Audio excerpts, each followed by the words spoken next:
Yaxşı, modal sözləri də tez baxaq. Modal sözlərlə nida ən asan köməkçilik hissələrimizdən biri daha uşaqlar. Modal sözlər danışanın ifadə olunan fikrə münasibətidir. Kimsə nəyisə danışır, sən ona özünün münasibətini, özünün fikrini bildirirsən. Ya o fikri təsdiqləyəcəksən, ya deyəcəksən, bilmirəm, şübhə ilə yanaşacaqsan, ya həmin fikrin bənzətməsini, müqayisəsini eləyəcəksən, nəyəsə bənzədəcəksən onu, ya təəssüflənəcəksən, deyəcəksən, təəssüf ki, bu belə olmadı. Ya fikrin mənbəyini bildirəcəksən, deyəcəksən, məncə, səncə, bizə görə, atalar demişkən, ya da ümumiləşdirəcəksən. Gəl baxaq. Modal sözlərin neçə dənə məna növü var? 6 dənə. Fikri nə edir? Təsdiq edir. Təsdiq, bildirən. Sonra, güman şübhə ilə yanaşan. Yəni, dəqiq bilmir də. Ola da bilər, olmaya da bilər. Güman şübhə. Yazanda başa düşəsiz. Daha sonra, 2 dənə fikri müqayisə edirik. Yəni, bənzədirik. Bu qoşmada da var idi, elə? Bənzətmə və müqayisə bildirənlər. Bənzətmə və müqayisə eləyə bilərsən 2 fikri. Daha sonra, təəssüf bildirə bilərsən. Bir şey deyərsən, dalından da təəssüfünü ifadə eləyərsən də. Təəssüf bildirənlər var. Bir də fikrin mənbəyi var. Əzbərləyirik ha bunları. Eşitdiniz məni? Fikrin mənbəyi. Da bilmirəm, gedin nə inirsiz eləyin. Yazın divarlarınıza vurun, kravatınızın başına vurun, xaldenka yapışdırın. Nə inirsən elə əzbərə gəl. Fikrin mənbəyi bir də nəticə və ümumiləşdirmə bildirən. Nəticə, ümumiləşdirmə. Gəl hamısına yazaq. Sən bir fikri təsdiq eləyəndə hansı sözlərlə istifadə edirsən? Bax, məntiqlə də görün. Deyirsən ki, doğrudan da, həqiqətən də, doğrudan da, həqiqətən də olar, həqiqətən də olar da. Düzdür, birini yazıram. Doğrudan da, həqiqətən də, düzü, elə, doğrusu, ay sağ ol, şəksiz, hardan bildin, ay dəniz? Doğrusu, halalsa. Doğrusu, şəksiz, şübhəsiz. Şübhəsiz. Biri də var idi. Həqiqətən yazdı. Sözsüz ki, təbii ki. Bu sözlərlə istədiyin fikri təsdiq edirsən. Deyirsən, doğrudan da qış tətili 5 gün olur. Təsdiqlədim. Həqiqətən də o bugün məktəbə gəlməmişdi. Doğrusu, 11-ci sinif imtahanlarına yaxşı hazırlaşmamışam. Şübhəsiz ki, belə oxumaqla aşağı bal yığacağıq. Neynədir? Fikri təsdiqlədir. Bir fikri təsdiq eləmək üçün hansı sözlərdən istifadə elədik? Doğrudan da, həqiqətən də, düzü, doğrusu, şəksiz, şübhəsiz, sözsüz. Qutardı.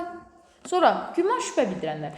Əgər bilmirsənsə, dəqiq bilmirsənsə bir sözü, gümanın varsa, şübhən varsa, onda deyirsən gərək ki. Yadımızda saxlayırıq. Gərək ədatdır, arzu ədatı. Gərək ki, modal sözdür. Yanında kisi olsa modal sözdür. Olmasa, ədatdır, bayaq yazmışdıq onu. Gərək ki, deyirsən, deyəsən.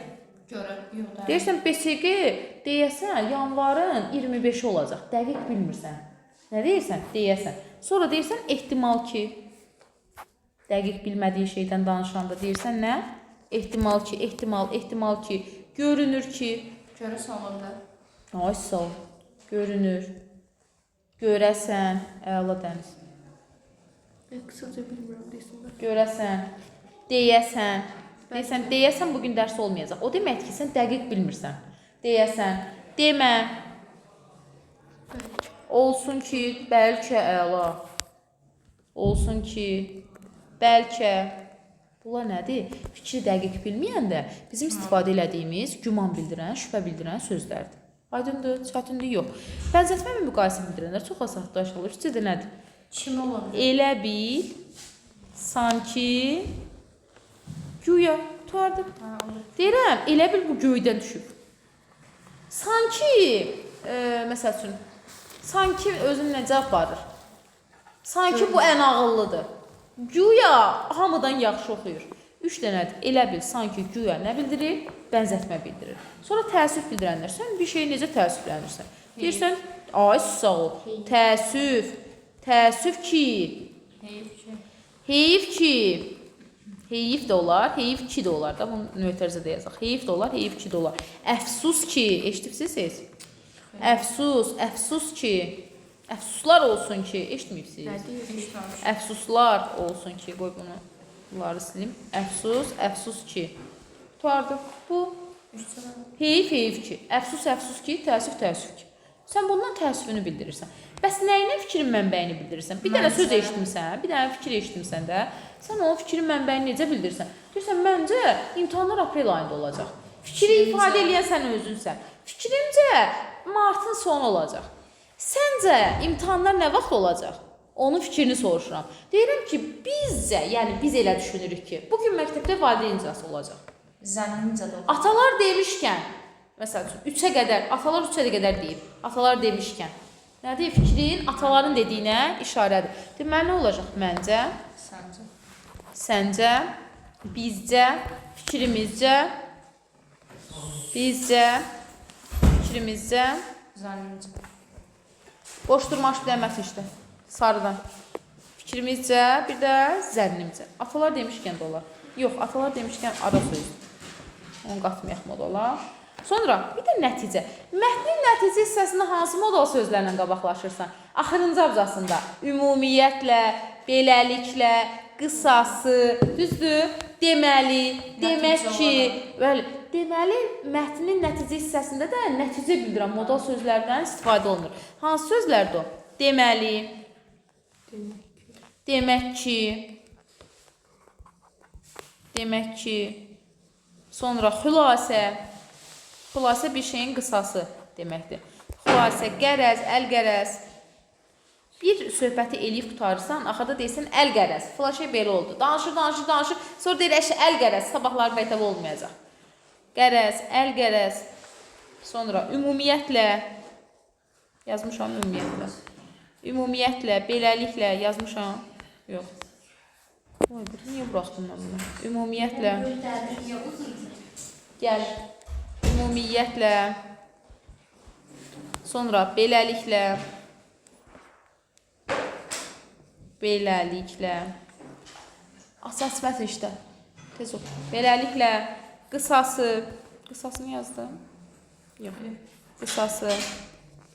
Bu nədir? Sənin bir söhbəti, bir mətni, nə olur olsun. Hər şeyin axırına açsa, uzun sözün qısası. Danışırsan, bir şeyin sonuna gələndə ümumiləşdirmə, bildirən modal sözlərdən istifadə edirsən. Uşaqlar, modal sözlərdə nə edir? Modal sözlərdə vergül qoyulma məsələsi var.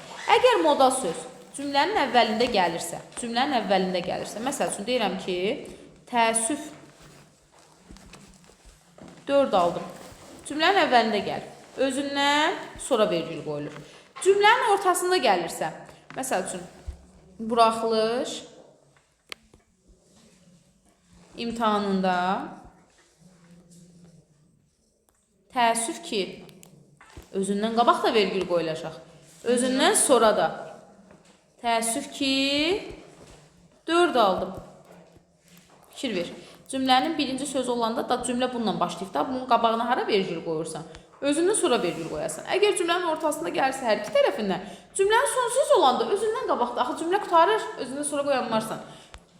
Get onda yazaq. Deyirəm ki, buraxılış imtahanında, eyni cümləni yazıram ki, başa düşəsən. Buraxılış imtahanında 4 aldım. Təəssüf ki. Harada qoyacağım vergülü? Əvvəlində. Çatdı. Deməli, modal sözlər cümlənin birinci sözüdürsə özündən sonra, ortada gələndə hər iki tərəfindən, sonda gələndə özündən əvvəldə vergül qoyulur. Bu qayda nidalara da aiddir. Eyni şəkildə nidada da qoyarsan. 4 aldım. Təəssüf ki. Gördün? Bir dənə yadında saxlayırsan ki, bənzətmə və müqayisə bildirən modal sözlərdə vergül qoyulmur. Bunlar cümlədə gələndə heç bir tərəfində vergül qoyma. Aydındır? Elə bil, sanki güyada vergül qoyulmuş. Qalan hamısında vergülü qoyarsan. Bu sənin modal sözlər. Nidaya da baxaq. Nida. Çox asaddır. Uşaqlar, nida çox asaddır, çox belə, heç səni yorasının ilk hissəsi deyil. İlk dəfədir ki, deyirəm ki, nidanın sadəcə olaraq, bax bu cədvəli görürsünüz, bu cədvəldə adlarını əzbərləyəsiniz. Nida insanın hiss və həyəcanını bildirən əsas nitq hissəsidir. Hisslərimiz hansıdır? Qorxu, sevinç, təəccüb, kədər, çağırış, həyəcan, nifrət, düzdür? Nida insanın nəyini? Danışanın, insanın fərqi yoxdur. Danışanın hiss və həyəcanını bildirir. Danışanın hiss, həyəcanını bildirir. Həyəcanını nağarır, bildirir. Deməli, uşaqlar, yadımızda saxlayırıq ki, nidaların quruluşda yenə növləri necə olacaq? Sadə və mürəkkəb. Məsəl üçün, ay sadə, ey sadə, of sadə. Amma ay aman mürəkkəb. Məsələn, ay haray mürəkkəb. İki tərkib hissəsindən ibarət olanda sadə deyəsən, tək tərkib hissəsindən ibarət olanda mürəkkəb deyəsən. Modal sözlər daxildir bu. Təəssüf sadə, təəssüf ki mürəkkəb. Əfsus sadə, əfsus ki mürəkkəb. Yəni da bunun burasını yəqin ki bilirsiniz. İsə indi bayaqları saydıqlarınızı sayın. Bizim hansı hiss və həyəcanlarımız var? Qorxu, narahatlıq. Qorxu keçirdə bilərik. Narahatlıq keçirdə bilərik, düzdür? Sonra nə edə bilərik? Sevinə bilərik. Sevinç, şadlıq, düzdür? Sevinç və təəccüb. İnsan təəccüblənir, bir anlıq sevinir bir şeyə. Sonra kimisə çağıra bilərik. A nazlı, ay nazlı olur çağırış nidası. Sonra qəm, kədər bildirə bilərik. Qəmlənə bilərik, kədər keçirdə bilərik. Qəm, kədər. Bir də nifrət bildirə bilərik kiməsə, düzdür? Nifrət, istehza. Nifrət, istehza bilsən nədir? İstehza lağ eləməkdir, kinayəli şəkildə. İndi məsələn cümlələr deyəcəm. Nidaların tərkib hissəsinə daxil olanların bir dənə adını öyrənirsən. Qrupun adını öyrənirsən. Onlar da sənin hisslərindir. Daxil olanları öyrənmə, Allah xətrinə. Bizə çağırış nidalarını əzbərləyəcəksən. Niyəsini deyəcəm. Bir insan çağıranda nə deyirsən? Hey, ey, ay, bir də a. A nazlı. Gördün? Deyirsən, hey, nazlı, gözlə. Ey, nə bilim, ayla, bura bax. Ya da a Məhəmməd. Və yaxud da, ey abil. Görsən, çağırırıq. Deməli, 4 dənə nida ilə çağırmaq mümkündür. Bunları əzbərləyirsən, qalanlarını əzbərləmirsən. Niyə? Çünki of deyib sən qorxada bilərsən. Of deyib nifrətdə bildirə bilərsən. Of deyib sevinə də bilərsən. Of, nə gözəl gündür. Of, müəllim gəlmir. Uşaqlar, getdik, qaçdıq. Görsən, sevindir. Bir də deyirəm ki, of, bu nə idi? Qorxursan. Və yaxud da deyirsən ki, of, sənin başına daş düşsün. Nifrət, mən tez-tez işlədirəm o cümləni. Of, başından daş düşsün. Orada nifrət bildirir. Müxtəlif nidalar baxır cümlənin mənasına. Müxtəlif hissləri ifadə edə bilər. Biri ay deyər, kimisə çağırır. Biri ay deyər, qışqırar, qorxar. Biri ay, nə qəşəng oldu deyər, sevinər. Ona görə də nidaların məna növünü cümlədən tutarsan. Məsələn, deyirəm ki, bir dəqiqə. Sən bir buna bax, ay aman. Qorxu. Təəccüb və qorxu. Sən bir buna bax, ay aman, təəccüb və qorxudur. Və yaxud da deyirəm ki, ay aman, nə gözəl oldu, 5 almışam. Sevinir. Nədən tutarsan? Cümlənin mənasından tutarsan. Gəl, bir dənə danışacaq əsas çağırış nidalarından. Qalanların mənasından tutarsan. Qorxurmu, sevinirmi, təəccüblənirmi, yoxsa nifrətmi? Nədən tutarsan? Mənasından. Gəl, nidaların çağırış olanlarından danışaq. Deməli, çağırış nidalarından sonra, ümumiyyətcə hamısından sonra vergül qoyulur. Nidanın vergül qoyulma məsələsi kopya bax bunun kimidir. Bu nidaya da aiddir. Bu buraya yazıram. Yəni, nidalar cümlənin birincisində gəlirsə, özündən sonra. Ortasında gəlirsə, hər iki tərəfindən. Sonda gəlirsə, özündən qabaqda vergül qoyulacaqdır. Çağırış nidalarını niyə deyirəm? Çağırış nidaları işlənir xitablarla. Xitab nə bildirirdi? Müraciət, keçməmişik, keçəcək. Məsəl üçün, ay nazlı. Bu xitabdır. Mən nazlıya söz deyirəmsə, mən müraciət edirəmsə, o xitabdır. Deyirəm ki, ay nazlı. Burada artıq xitabdan sonra vergül qoyulur. Nidadan sonra yox, xitabdan sonra vergül qoyulur. Çünki bu xitaba aiddir. Diqqətli ol burada. Və yaxud da deyirəm ki, hey, qəhrəman. Qəhrəmanda onu qoyulur. Ay, sağ ol, qəhrəmanda qoyassan vergülü. Aydındır, heydən sonra yox. Və yaxud da deyirəm ki, ay uşaq. Sakit dur. Ay, sağ ol, uşaqdan sonra qoyassan. Yəni, nidalarda qoyulur. Bir dənə ey nidasıdır ki, özündən sonra vergül tələb eləyə bilər. Bunlar vergül hamısı tələb eləyəcək. Bax, bu digər məna növləri. Vergülü qoyassan. Vergülü problemsiz qoyassan o birlər kimi. Vergül olur. Vergül olur. Modal sözlər kimi. Vergül olur. Vergül olur. Çağırış nidalarında, hətta yuxarıda qaydasını yazmışam. Burada da vergül olur. Həmin qaydayla bunlar gedir. Problemsiz. Bir dənə çağırış nidalarında, bax bu yaşıl haşiyi aldıqlarım və yaxud da qara haşiyi aldıqlarım. Xitabdan sonra vergülü qoyursan. Bunların, bax bu üçünün, xitabından sonra vergülü qoyursan. Ey-dən sonra vergülü qoya da bilərsən, qoymaya da bilərsən. Bax, deyirəm ki, kimin adını bilmirəm. Ey, bura bax, görsən xitabsız işlətdim. Ey, bura bax, onu da qoya bilərsən vergülü. Bir də deyirəm ki, ey qəhrəman, qəhrəmandan sonra qoyasın. Əgər ey xitabsız işlənirsə özündən sonra, xitabla işlənirsə xitabdan sonra vergülü qoya bilərsən. Elə bu. Elə bu. Gedir başa. Başmaq deyil. Al, kiçik sağ.